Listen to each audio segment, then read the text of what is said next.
자, 오늘은 지켜주시는 하나님이라는 말씀을 가지고 전하겠습니다. 옆 사람 인사하겠습니다. 걱정하지 마세요.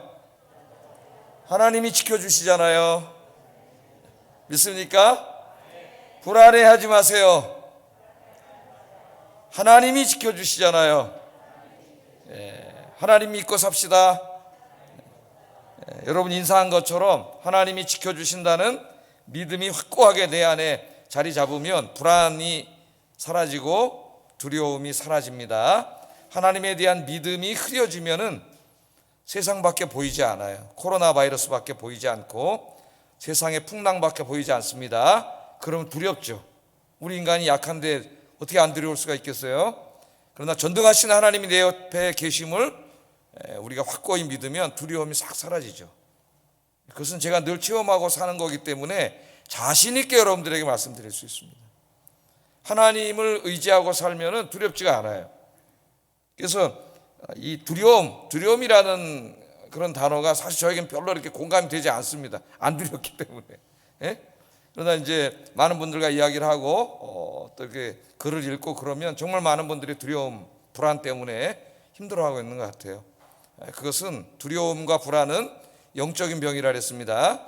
물론 환경 때문에 사람 때문에 두렵고 불안한 마음이 들지만 그것이 전체가 다 아니에요. 근본적으로 하나님에 대한 믿음이 흔들리기 때문에 두려운 겁니다. 환경이 어떻더라도 하나님에 대한 확고한 믿음이 있으면 두렵지 않아요. 오늘 이 말씀이 이제 다윗을 하나님 지켜주시는 그런 이야기인데, 이 다윗은 이 사람만을 의미하는 게 아니죠. 이 사람의 이야기라면은 이게 우리하고 무슨 상관이 있겠어요? 이 사람을 하나님 지켜주시는 이야기를 왜 하나님이 성경책에다 기록하게 하셨겠습니까? 그 다윗을 지키시는 하나님이 바로 우리의 하나님이기 때문에 그렇죠. 여러분들이 다윗이에요. 하나님 지켜주세요. 그렇게 사울이 죽이려고 그러잖아요. 사울이 누굽니까? 최고 권력자죠. 뭐 맘만 먹으면 얼마든지 죽일 수 있는 그 사람이 그렇게 집요하게 죽이려고 그러는데도 죽일 수가 없어요. 오늘 본문에도 보면은 정말 희한한 일이 벌어지면서 죽이지 못합니다. 왜냐하면 하나님 지켜주시기 때문에 손댈 수가 없어요. 그래서 여러분들 하나님이 지켜주시는 자녀임을 믿고 두려워하지 말고 불안해하지 말고 평안하게 사시기를 주의 이름으로 축복합니다. 다윗을 보면 알 수가 있다. 그래서 성경을 읽으면 확신이 생겨요. 믿음이 흔들리다가도 야, 하나님이 이렇게 다윗을 지켜주시는데 그 다윗을 지키시는 하나님은 내가 믿는 하나님과 동일한 하나님, 어제나 오늘이나 동일하신 하나님이고 바로 내가 다윗이잖아요. 하나님의 사랑하는 자녀인 다윗이에요. 하나님이 지켜주신다. 이 말씀을 읽고 설교를 들으면 확신이 생긴다니까, 확신이. 그래서 예배 참석해서 하나님 말씀을 열심히 들어야 돼요. 집에서는 읽고. 자, 말씀을 보겠습니다. 자, 사울왕이 계속 죽이려고 그래. 자기를 위해서 악신을 쫓아내려고 그 앞에 앉아서 수금과 비파로 찬송을 연주하면서 자기에게 충성을 다하고 있고, 적군이 쳐들어오면은, 블레셋이 쳐들어오면은 목숨을 걸고 나와서 싸워서 나라를 지키는 그런 충신이죠. 또 자기 사위이기도 합니다. 사사로이는 그렇게 자기를 사랑하고 충성을 다하고 있는데 그냥 창을 들어가지고 요 앞에 있는 걸 그냥 찍어 죽이려고 세 번이나 그랬잖아요. 근데 못 죽였어요. 결국에는 집으로 도망갔는데 집에서 쉬고 있는 다윗을 침상째 들고 오라 그랬어요. 침상째 들고 와서 죽이려고 그랬어요. 그런데 못 죽였어요. 하나님이 그날 밤에 미갈에게 역사하셔가지고 미갈이 밤에 몰래 피신시키는 바람에 죽일 수가 없었죠. 지난 시간에 이제 거기까지 공부를 했습니다. 그래서 다윗이 이제 피신을 하는 장면이에요. 오늘 본문은 도저히 있을 곳이 없습니다. 집에가 있어도 이제 군사들이 와가지고 지키고 있다가 침상을 들고 가려고 할 정도니까 어디 이제 있을 수가 없는 거죠. 그래서 피신을 가는 거예요. 피난 다니는 일이 얼마나 힘들겠어요, 여러분. 그것도 최고 권력자가 죽이려고 그래가지고 도망을 다니는데 그야말로 이제 그 도망자 인생이 됐습니다. 권력자의 눈에 나서. 자, 어디로 도망갔어요? 어디로 피신해 갔습니까? 라마라고 하는 곳으로. 그렇게 멀지 않은 곳입니다. 한 5km 정도 떨어진 곳이, 한 10리 정도 떨어져 있는 이제 라마라고 하는 곳으로 이렇게 피신을 갔는데, 이 라마로 왜 갔냐면은 거기에는 하나님의 선지자인 사무엘이 살고 있는 곳이에요. 그래서 이제 사무엘에게, 하나님의 선지자에게로 피신을 가려고 거기가 좀 안전하겠다 이렇게 생각을 해서 라마로 갔습니다. 자, 오늘 본문에 그게 나오죠. 18절 한번 읽어보겠습니다. 시작.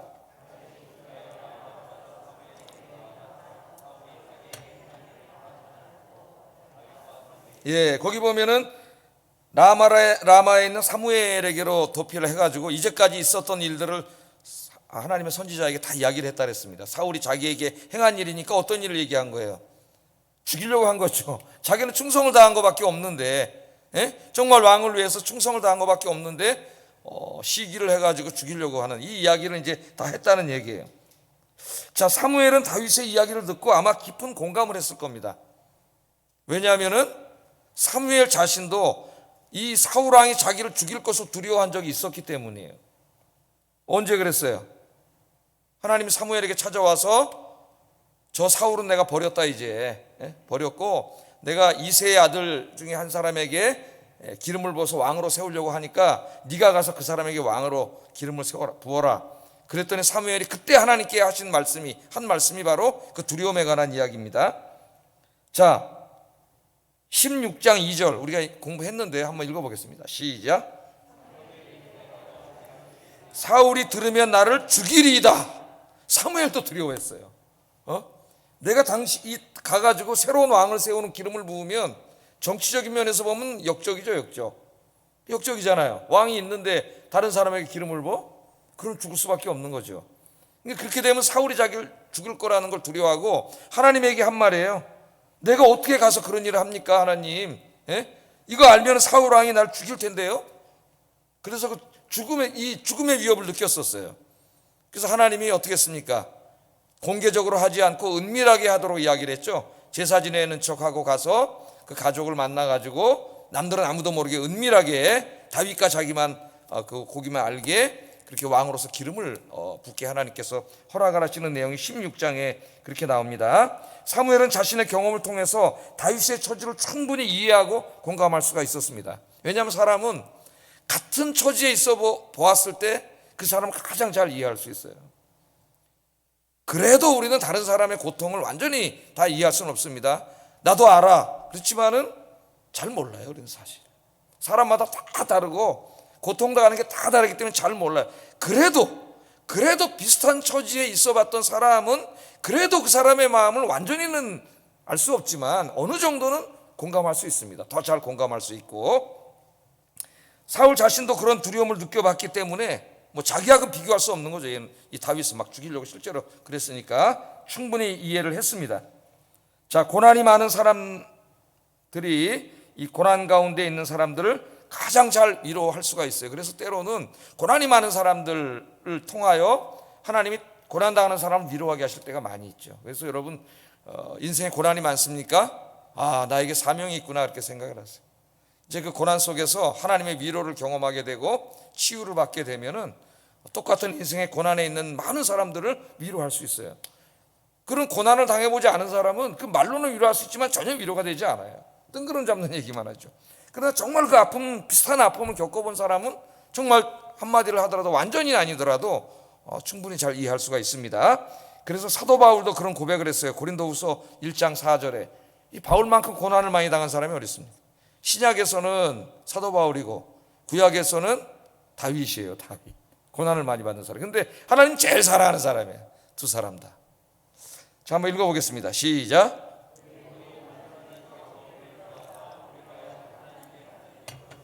모든 환난 중에 있는 자들을 능히 위로하게 하시는 이시로다. 아멘. 엄청나게 많은 환난을 당했잖아요. 고린도후서 1장에 쭉 이 얘기를 다 하죠.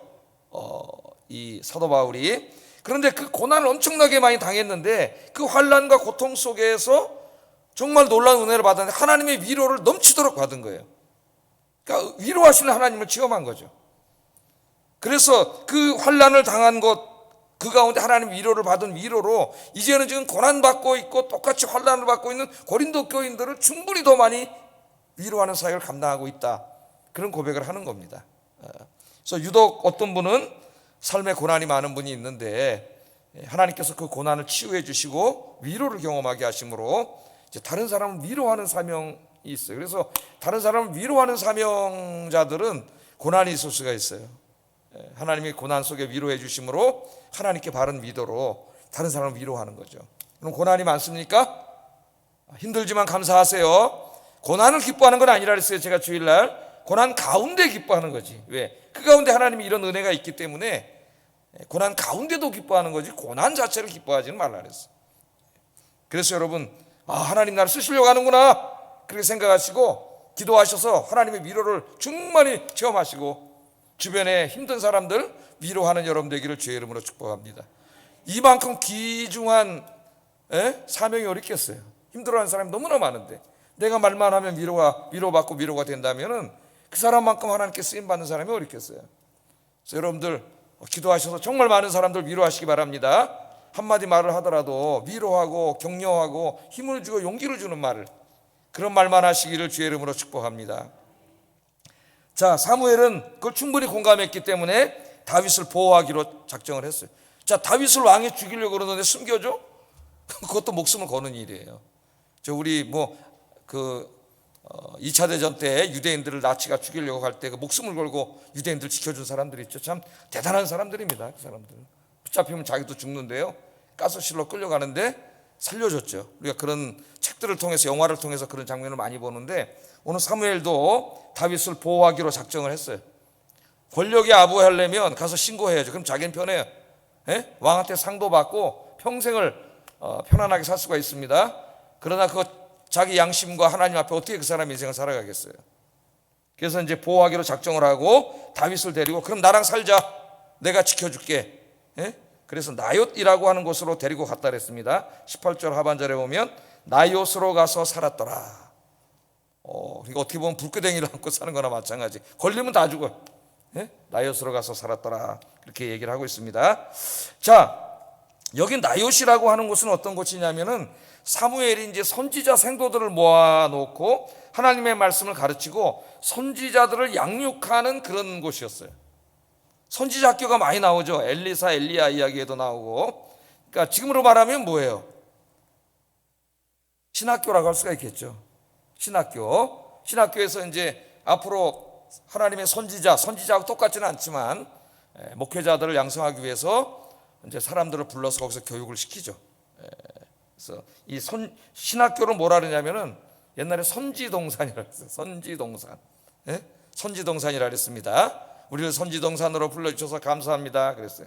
자, 여기 선지자들을 모아서 이제 있는 그런 신학교 같은 곳으로 그렇게 데리고 간 거죠. 그 당시에는 성전이 있었어요, 없었어요? 성전이 없었죠. 솔로몬 때 지은 거니까. 성전은 돌로 지은 성전이었고 그냥 텐트가 있었죠. 텐트, 성막이 있었고, 그래서 이 사무엘이 전국을 돌아다니면서 이제 백성들을 이끌었습니다. 그래서 동네마다 산당이라는 게 있었어요. 산에다가 이제 건물을 지어놓고 사무엘이 이제 순회하면서 제사를 지내고 이런 식으로 했죠. 사무엘이 가는 곳이 성전이나 마찬가지예요. 그 당시에는 그렇게 했습니다. 그러나 이제 나중에 이 산당들이 성전을 지은 다음에는 우상 숭배의 온상이 되기도 해요. 이 산당들이 많이 나오잖아요. 그 다음에는, 자, 어쨌든 그 당시에는 성전이나 마찬가지예요. 그러기로 이제 다윗을 데려가서 거기서 이제 쉬었습니다. 자, 다윗이 지금 사무엘을 찾아갔다고 하는 것, 하나님의 종을 찾아갔다고 하는 것은 하나님께 피한 거나 마찬가지예요. 자기를 지켜줄 수 있는 분은 하나님이시고 하나님의 종밖에 없다. 그래서 자기의 피난처를 사무엘이 있는 곳, 하나님이 계신 곳, 그것으로 삼은 것이고, 사무엘도 선지자들을 양육하는 그 당시 최고의 하나님의 성전이라고 할 수 있는 그것으로 이제 다윗을 데리고 간 거죠. 거기가 피난처가 된 거예요. 거기다 이제 다윗이 살게 되었습니다.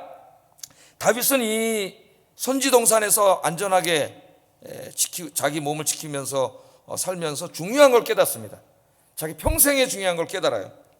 뭘 깨달았을까요? 하나님 안에 있을 때가 가장 안전하다. 이제 오늘 본문이 그걸 보여줘요. 잡으러 군대가 와도 못 죽여요. 거기서는 하나님이 지키고 계시기 때문에. 그래서 이 사람을 깨닫는 게 뭐냐면 하나님 안에 있을 때만 가장 안전하다. 이 중세의 그 어거스틴이라는 신학자도 하나님 안에 있을 때만 진정으로 평안을 누릴 수 있다. 평안을 누리려고 여기저기 다 돌아다녀봐야 평안이 없고, 진짜 하나님 안에서만 우리가 평안을 누릴 수 있다, 그런 유명한 말을 했습니다. 하나님 안에 있을 때가 가장 안전하다. 하나님 안에 있는 게 뭐예요, 여러분? 이렇게 교회 와서 예배드리고 기도하고 늘 주님과 동행하는 거죠. 하나님을 피난처로 삼는 거예요. 피난처로. 우리의 생명을 해하려고 하는 엄청나게 많은 위험 요소들이, 각종 위험 요소들이 우리 주변에 있습니다. 나 하나님 안에 들어가면 하나님이 이렇게 지켜주시기 때문에 안전할 줄로 믿습니다.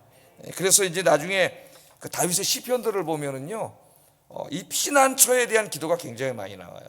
피난처, 하나님이 나의 피난처가 되셨다고 하는 시편 59편 16절 한번 읽어보겠습니다. 시작.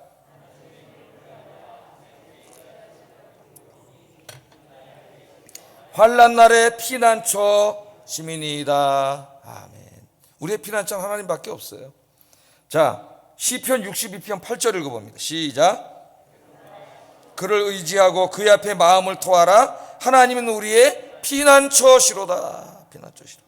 시편 73편 28절 읽어봅니다. 하나님께 가까이 함이 내게 복이라. 내가 주 여호와를 나의 피난처로 삼아 주의 모든 행사를 전파하리이다. 이거는 이제 다윗이 쓴 시는 아니고 아삽이 쓴 시인데, 하나님이 피난처라는 거예요. 예? 여러분 막 폭우가 쏟아지고 막 그런 날에는 어디 들어가야 돼요? 집 안에 들어가면 안전하잖아요. 바깥에 있으면 그 비를 다 맞아야 돼요. 환난과 폭풍이 몰려올 때 하나님 안에 거하면 하나님 지켜주십니다. 그걸 왜 다 막고 바깥에서 바보처럼 그걸 막고 살고 있어요? 예? 하나님 안에 들어오면 되는데, 하나님이 보호막이 되어주는데 왜 바깥에 나가서 그걸 다 막고 다니냐고. 그런 바보 같은 사람이 너무 많아요. 교회 다니면서도, 하나님의 자녀라면서도 하나님 안에 들어오면 하나님이 다 보호해 주시는데 왜 자꾸 바깥으로 뛰쳐나가려고 그래? 여러분들 오늘 잘 오셨습니다. 여기 온 게 하나님의 피난처. 예? 여러분이 이렇게 하나님 의지하고 살면 하나님이 지켜주셔요. 하나님만이 나의 피난처이십니다. 오늘 다윗의 고백대로 사시기를 주의 이름으로 축복합니다. 그러면 하나님이 여러분의 피난처가 되어주셔요. 자, 이제 사울을 좀 보겠어요. 사울은 다윗이 사무엘에게 피했다는 사실과 두 사람이 지금 선지학교가 있는 나요스에 있다는 정보를 입수하게 됩니다. 이야, 권력자가 찾으러 다니니까요, 주변에 보는 사람들이 많잖아요. 알려주는 사람들이 있는 거예요. 19절 읽어보겠습니다. 시작.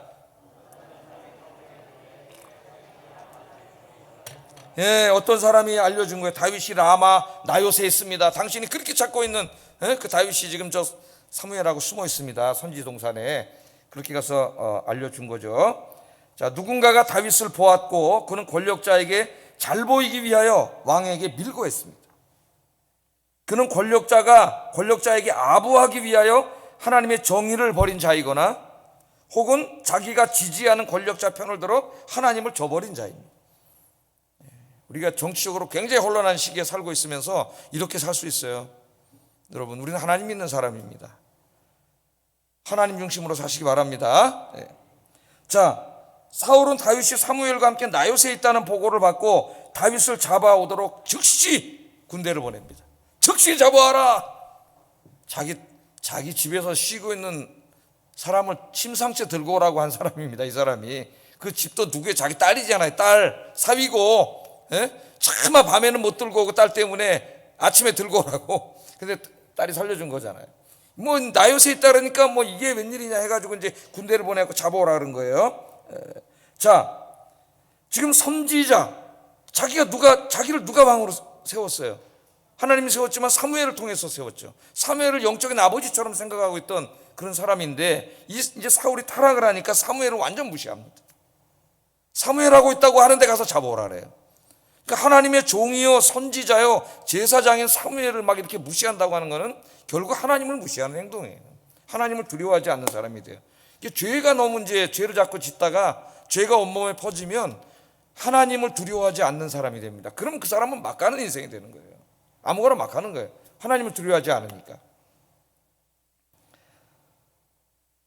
사울은 사무엘에게 함부로 하지 못했어요. 처음에는 사무엘을 존경하는 마음과 두려워하는 마음이 교차했었지만은 계속되는 죄악 가운데 이제는 점점 마음이 완악해졌습니다. 그래서 우리가 여기 중요한 걸 하나 아는데, 우리 안에 죄가 들어왔을 때 이 죄를 방치해 두면 시간이 지날수록 죄가 점점 우리에게 퍼져간다는 거예요. 여러분 이걸 아셔야 돼요. 시간이 지날수록 점점 우리 영혼을 정복해서 우리를 완전히 영적인 사망에 이르게 합니다. 이 죄가요. 사울은 처음 죄의 세력이 들어왔을 때 죄의 문제를 해결하지 못했어요. 교만, 시기, 이거 누구나 될 수 있는 거죠. 우리에게 항상 찾아옵니다. 이게 목사에게도 교만, 시기, 질투, 이게 우리 마음에 들어왔을 때 이거를 맨 처음에 빨리 정리를 해야 되는데 이거를 그냥 방치해 두면은 얘네들 죄악들이 우리 몸에 다 퍼져서 영혼을 다 잠식해 들어가요. 나중에 이제 보면은요, 22장 미리 보면은 어느 정도까지 타락하냐면은 나중에 이제 다윗이 도망가다 대제사장 아히멜렉에게 피신을 하지 않습니까?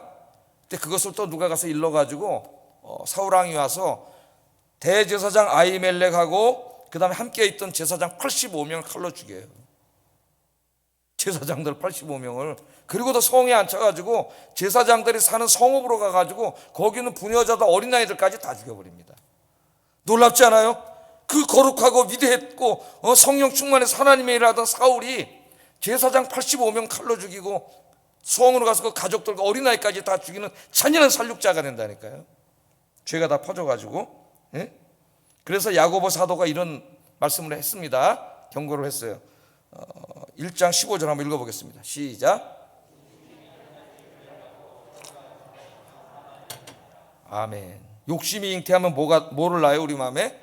죄를 낳아요. 죄를. 욕심이 잉태돼서 다 이게 욕심이잖아요. 시기, 교만, 질투, 이게 다 나만 존경받고 싶고, 그죠? 나만 더 권력이 더 많이 갖고 싶고 돈도 많이 갖고 싶고, 다 이게 시기, 질투, 욕심, 교만이에요. 그런 마음이 누구에게나 찾아올 수 있어요. 우리 인간에게는. 그러나 그때 그것을 빨리 하나님 앞에 처리하지 못하면 얘가 잉태를 해가지고 낳아요. 새끼를. 그 새끼가 뭐예요? 죄라는 자식을 낳아요. 죄. 그 죄를 낳아. 우리 안에. 그럼 죄는 낳잖아요. 생명이에요. 자라요. 가만히 있지 않고. 그래서 그 다음 뭐라 그랬어요? 죄를 낳고 죄가 장성해요. 성장해요. 그래서 결국 어떻게 돼요? 사망을 낳느니라. 죽게 된다는 걸 우리가 절대로 잊으면 안 됩니다. 죄는 굉장히 무서운 거예요. 그래서 이것을, 죄를 우리가 영적인 암세포라 그렇게 얘기를 하죠. 암세포를 빨리 발견해서 수술을 하면 건강하죠. 수술하면 이제 다시 생명이 살고 건강한 세포가 살아나서 건강을 회복하는데, 이걸 발견하지 못하고 암세포를 계속 방치해 두면은 얘가 어떻게 돼요? 성장해요. 계속 자라가지고 온몸에 다 퍼져서 결국은 죽죠. 이 영적인 암세포, 죄도 마찬가지입니다. 욕심이 잉태하여 죄라는 자식을 낳고 그 죄라는 자식은 자꾸 자라요. 성장해가지고 결국 사망에 이르게 한다고 하는 이 굉장히 중요한 이 말씀을 우리가 알아야 됩니다. 죄는 무서운 거예요, 여러분. 죄 이전에 우리 마음속에 생기는 욕심, 여기서부터 우리가 정리해 나가야 됩니다. 그래서 늘 기도해야 되는 거예요. 우리가 새벽에도 야곱 공부하면서 설교하지 않습니까? 하나님 앞에 정말 하나님이 원하시는 기도는 야곱이 자기의 잘못을 회개하고, 자기가 형 에서에게 피눈물 나게 했던 거 회개하고 하나님 앞에 바로 서기를 원하는데, 야곱은 기도할 때조차도 자기밖에 몰라요. 저 사람 마음을 누그러뜨려서 나를 살려주시고, 전부 기도가 뭐예요? 자기 중심이에요. 자기 중심. 그래서 결국에는 이제 오늘 새벽에 야복강가 기도까지 공부했을 거예요. 아마 야복강가에서 하나님 네 이름이 뭐냐? 네 이름이 야곱. 이제는 야곱으로 살면 안 된다. 야곱으로 살면은 하나님의 복을 받을 수 없다. 하나님 이제 그 이름을 이스라엘로 바꿔주시잖아요. 그죠? 그래서 여러분, 우리 안에 욕심이라고 하는 형태로 죄 이전의 단계입니다, 여러분. 그걸 내버려 두면 그게 잉태해서 자식을 낳아요. 죄라는 자식을. 그때부터 우리 마음속에 하나님이 기뻐하지 않는 마음이 생길 때, 그때부터 기도해서 이것을 다 영적으로 수술해서 없애버리시기를 주의 이름으로 축복합니다. 자, 이 사울이 죄를 내버려 두니까 죄가 다 퍼져가지고 나중에는 이렇게 걷잡을 수 없는 사람이 되고, 결국은 전쟁터에 나갔다가 자결로 자살해서 자기 인생을 끊는 비극적인 인생을 마치게 돼요. 자, 이 사울이 이제 다시 이제 본론으로 들어갑니다. 다윗을 죽이려고 이제 군대를 보내는 거죠. 군대를 보냈어요. 이 사람이 이제 시기 질투에 빠진다면은 이 사람의 목적이 다윗 죽이는 거예요. 그 시기는 굉장히 무서운 병이라 그랬죠. 시기는 무서운 병입니다. 모든 나의 마음과 생각이 다 시기하는 대상에게 집중이 되기 때문에 아무 일도 못해요. 아무 일도. 저 사람 죽을 때까지는 아무 일도 못해요. 자, 그래서 이제 군사를 보냈습니다. 잡아오려고 군사를 보냈어요. 그런데 어떤 일이 벌어졌습니까? 놀라운 일이 벌어집니다. 생각지도 못했던 일이 벌어져요. 20절 한번 읽어보겠습니다. 시작.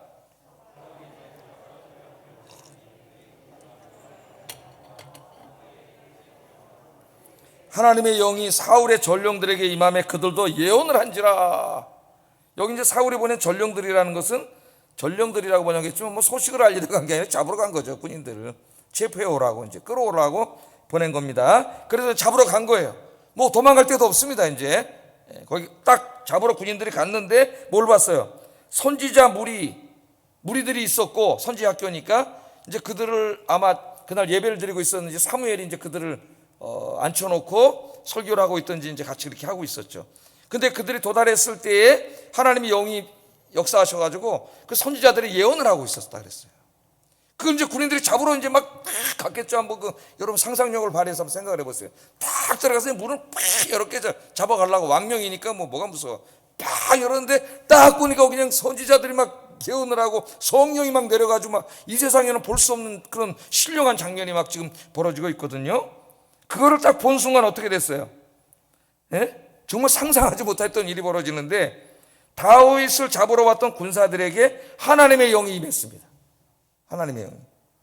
그래서 그 군인들이 갑자기 칼을 들고 와서 잡아가야 되는데 선지자들 틈에 끼어서 같이 예언을 하고 있는 거예요. 예? 같이 예언을 했다. 성경 그렇게 얘기하고 있어요. 그러니까 하나님께서 다윗을 잡으러 온 군사들을 완전히 성령으로 무력화시킨 거죠. 그냥 잡으러 온 포악한 군인이었는데 거기에 같이 섞여가지고 예언하는 무리가 돼버렸어요. 물론 오늘 여기 이제 이 군인들에게 성령이 내려서 군인들도 예언했다고 하는 이 부분을 부정적인 시각으로 해석하는 주석가도 있고, 또 정반대로 긍정적인 의미로 해석하는 주석가도 있습니다. 아마 긍정적으로 해석했다면 그 포악한 군인들을 하나님의 영이 강제로 성령이 임해서 거기서 같이 기도하고 예배하는 순진한 사람으로 변했다는 의미가 될 것이고, 부정적인 의미로 얘기했다면은 좀 그들을 완전히 그냥 정신 나간 사람으로 만들어봤다, 그런 의미가 될 수 있어요. 근데 본문을 읽어보면은 둘 다가 가능성이 있을 것 같아요. 둘 다가 정확히 결정을 못 하겠더라고요. 그런데 중요한 건 그게 아니라 하나님의 영이 그들에게 임해서 그들이 다윗을 잡아가지 못하도록 무력화시켰다는 것은 공통점이에요. 이게 중요한 포인트죠. 그들을 뭐 선하게 변화시켰든 아무튼 정신 나가게 만들었든 하여튼 그거는 정확하게 본문을 통해서 우리가 캐치내지 못한다 할지라도 중요한 거는 성령이 임하셔가지고 다윗을 잡아가지 못하도록 군인들을 무력화시켜놨다는 거예요. 하나님이. 다윗은 아무것도 한 게 없습니다. 하나님이 그렇게 하신 거죠. 못 잡아가도록. 자, 그렇게 됐는데 그 보고를 사울이 받았어요. 잡아오지 못하는 거예요. 같이 섞여 있는 거예요. 그래서 사울이 오늘 본문에 보면은 두 번 또 보냅니다. 군인들을. 20절 21절 한번 읽어보겠습니다. 그러니까 총 3번 보낸 거예요. 읽어보겠습니다. 시작.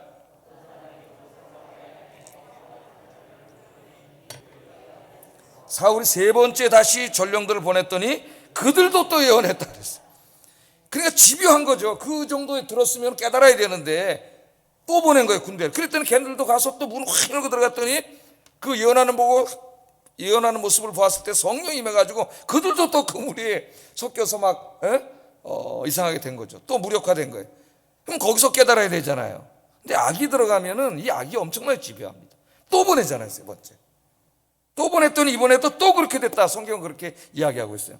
사울은 계속 군사를 보내가지고 다윗을 죽이려고 합니다. 거기 뭐 맞설 군인 하나 없어요. 그냥 끌려갈 수밖에 없는데 하나님께서 딱 지키고 있는 거예요. 하나님 딱 지키고 있다. 문 열고 잡아가려고 하면 어떻게 해요? 하나님의 영이 그들을 확 역사해가지고 꼼짝 못하게 무력화시켜 놓는 거죠. 여러분, 이 장면을 한번 생각을 해보세요. 다윗에게만 그렇게 하는 게 아니라 하나님 여러분도 지켜주세요. 지켜주시고 하나님 여러분도 안전하게 지켜주실 줄로 믿습니다. 이 비슷한 내용이 이제 쭉 성경을 읽다 보면 열왕기하 1장 9절 18절에도 비슷한 내용이 나와요. 좀 다르지만은 아하시아 왕, 아하시아는 아합의 아들이죠. 아합의 아들. 그 아하시아 왕이 이제 병 들어가지고 죽게 생겼어요. 그래가지고 이제 여기저기 막 이방 신들의 사제들에게 보내고 자기가 사느냐 죽느냐 물어보고 그럴 때 이제 하나님이 엘리야를 보내서 네가 네 땅에는 하나님이 없어서 저 바알 세법, 저 바알 믿는 신들에게 물으러 다니느냐. 하나님께 기도했으면 살 수 있었을 텐데 네가 침상에서 나오지 못하리라 이제 엘리야가 그런 얘기를 하게 되는데, 이제 그 전에 뭐냐면은 이 엘리야를 그 신하들이 봤다는 얘기를 보고받고 엘리야를 잡아오라고 50명의 군대를 보냅니다. 그 50명이 엘리야를 잡으러 가가지고 왕명이라고 끌고 가려고 그랬을 때 어떻게 했어요? 하늘에서 불이 내려와가지고 50명을 다 죽여버렸어요. 하나님. 그 아하시야는 자기가 왕이고 군대를 보내면 뭐 하나님의 선지자가 뭐 그냥 끌고 올 수 있다고 생각을 했어요. 천만의 말씀이에요. 하나님이 50명 죽여버렸어요. 그럼 그걸로 이제 두려워해야 되는데 그 다음에 또 50명을 또 보내요. 그러니까 간 사람들도 또 깨닫지 못하고 또 강제로 잡아가려고 하다가 하늘에서 불이 내려와가지고 50명이 또 죽었어요. 세 번째 또 보냅니다.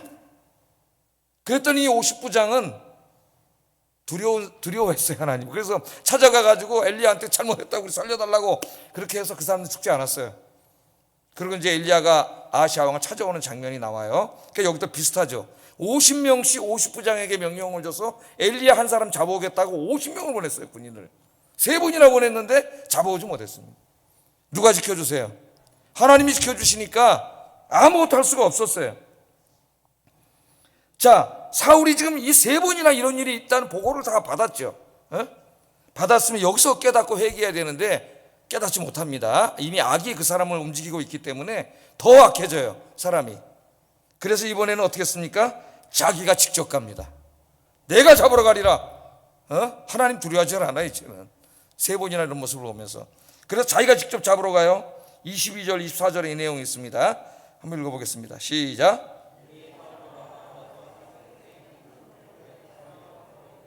사무엘과 다윗이 어디 있느냐? 어떤 사람이 이르되 라마 나요스에 있나이다.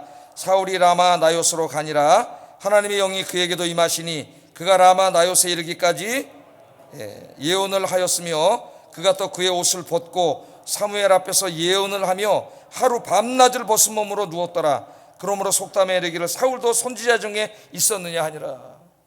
사울이 직접 잡으러 갑니다. 세 번 실패하니까 자기가 직접 갔어요. 그래서 이제 가는 중에 큰 우물에 도착했다 그랬습니다. 여기 보면 세구라고 하는 곳에 큰 우물에 도착했는데 거기 가봤더니 물을 깃는 사람들이 마침 있었다 그랬어요. 그래서 여기 사무엘과 다윗이 어디 있냐 그렇게 물어봤더니 이제 어디 이 라마 나요스에 있습니다 이렇게 가르쳐줬죠. 아마 이제 물어봤다는 것은 그동안 세 번이나 보고를 받았는데 모를 리가 없죠. 이미 도망갔을 것이라고 생각을 하고 어디 있느냐 이제 물어봤는데 라마 나요스에 있다고 얘기를 해요. 그러니까 도망가지 않은 거예요. 거기 있는 거예요. 그냥 하나님이 지켜주시는데 뭐 도망갈 필요가 뭐 있어요?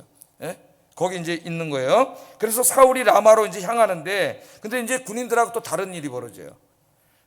그 군인들은 그 선지학교에 가서 문을 열고 그 선지자들이 예언하는 모습을 보았을 때 하나님의 영이 임해서 무력화시켰는데 이 사울은 이제 거기서 가는 길가에서 하나님의 영이 임해버렸어요. 길가에서 이 영이 임해가지고 거기서부터 예언을 하게 만들었고요. 그 다음에 이제 이 사무엘 앞에 가서는 어떻게 했다 그랬어요? 왕복을 벗었습니다. 선지자 앞에서 예언을 하면서 밤새도록 옷을 벗은 채 선지동산에 누워있다 그랬어요. 여러분 왕의 권위는 어디서 나와요? 이 왕관과 왕이 입은 옷에서 나오는 거지.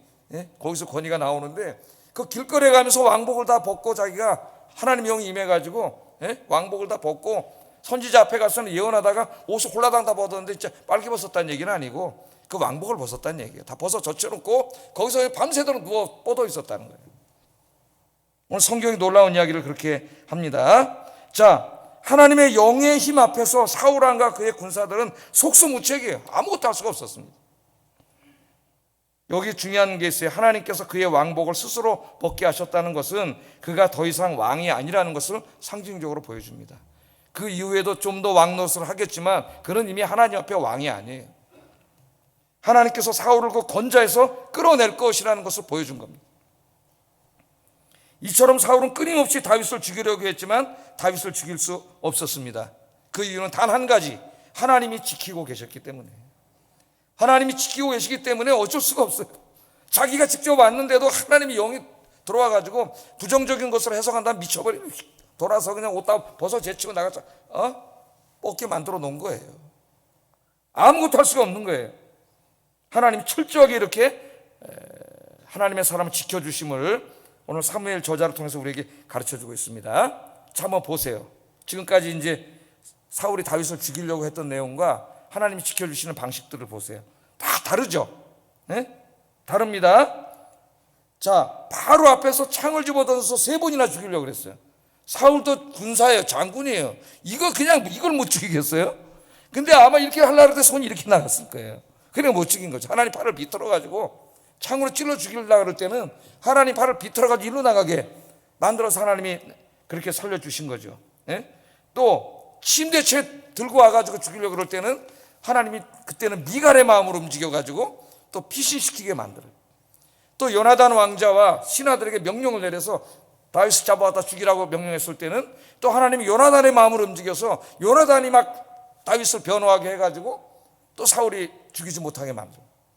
오늘 여기는 군대를 3번이나 보내고 자기가 군대를 몰고 간 4번이나 가서 죽이려고 했는데도 이때는 정말 신기한 방법으로 하나님의 영이 막 임해가지고 예언을 하게 하고 막 이상한 상태로 만들어놔서 완전히 무력화시킴으로 죽이지 못하게 하죠. 그러니까 하나님이 지켜주시는데 그 지켜주시는 방법이 일률적이지 않다는 거예요. 예? 어떨 때는 막 초자연적인 방법으로 하나님의 영으로 이렇게 할 때도 있고, 어떨 때는 미갈이나 요나단 같은 사람들의 마음을 움직여서 살려주실 때도 있고, 어떨 때는 막 육체로 비틀어서 못하게 할 때도 있고. 그러니까 하나님이 지켜주시는데 그게 다 똑같이 일률적이지 않아요. 모든 상황에 따라서 하나님은 다양한 방식으로 저와 여러분을 지켜주시는 줄로 믿습니다. 어떨 때는 막 불말과 불병거를 보내서 지켜주시고, 어떨 때는 불성벽으로 지켜주시고, 어떨 때는 군대를 보내서 지켜주시고, 어떨 때는 사람을 통해서 지켜주시고. 할렐루야. 하여튼 중요한 건 뭐예요?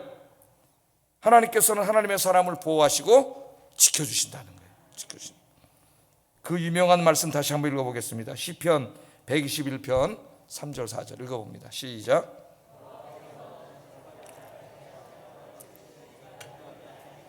이스라엘을 지키시는 이는 졸지도 아니하시고 주무시지도 아니하시리로다. 믿습니까 여러분? 정말로 졸지 않고 주무시지 않고 지켜주신다는 거 믿으세요? 이 믿음만 생기면 모든 걱정, 근심, 염려, 불안이 사라집니다. 이사야 43장 2절 3절도 한번 읽어보겠습니다. 시작. 강을 건널 때 물이 너를 침몰하지 못할 것이며 내가 불 가운데로 지날 때 타지도 아니할 것이요 불꽃이 너를 사르지도 못하리니 대전하는 여호와 내 하나님이요 이스라엘의 거룩한 자요 내 구원자임이니라. 아멘. 이스라엘 사람들 하도 불안해하니까 하나님 이사야 선지자를 통해서 주신 말씀이 왜 이렇게 불안해하냐? 왜 이렇게 하나님 없는 사람처럼 그렇게 불안해하고 두려워하고 맨날 그러고 사냐? 하나님이 가르쳐 주신 거예요. 중요한 건 이 말씀을 읽고 내가 믿는 거예요. 이걸 믿지 않으면 아무 소용없죠. 나하고 이게 무슨 위로가 되겠어요? 믿을 때 위로가 되는 거예요. 믿을 때. 우리 예수님께서도 이렇게 말씀하셨죠. 요한복음 14장 18절에 이제 십자가 사건을 앞두고 두려워하는 제자들에게 이렇게 말씀하셨어요. 읽어보겠습니다. 시작. 아멘. 너희를 어떻게 내버려두지 않겠다고요? 고아처럼 내버려두지 않겠다. 그러니까 여러분 고아가 아니에요. 저 무신론자들은 이 우주 안에 고아나 마찬가지예요. 자기를 지켜줄 부모님이 없어요. 아무도 없어요. 자기가 다 해야 돼. 그러니까 얼마나 두렵고 무섭겠어요. 이 침묵하는 우주가 나는 너무나 무섭다. 키에르케고르가 그랬나? 어떤 철학자가 그렇게 했어요. 그 침묵하는 우주가 뭐예요? 바로 이게 그냥 무신론자들의 생각이에요. 아무도 없는 거지. 근데 우리 예수님 뭐라 그래? 넌 고아가 아니야. 고아처럼 내버려두지 않아요. 여러분들에게 아빠가 있어요. 아빠가. 하늘에 계신 우리 아빠 누구예요? 하나님이 계시잖아요. 하나님. 고아처럼 절대 내버려두지 않고, 그래서 이제는 뭘 보내주셨어요? 성령님을 보내주셨잖아요. 여러분 안에. 언제까지? 마태복음 28장 20절 읽어보겠습니다. 시작. 너희와 항상 함께 있으리라. 아멘. 세상 끝날까지 여러분과 하나님이 항상 함께 계십니다.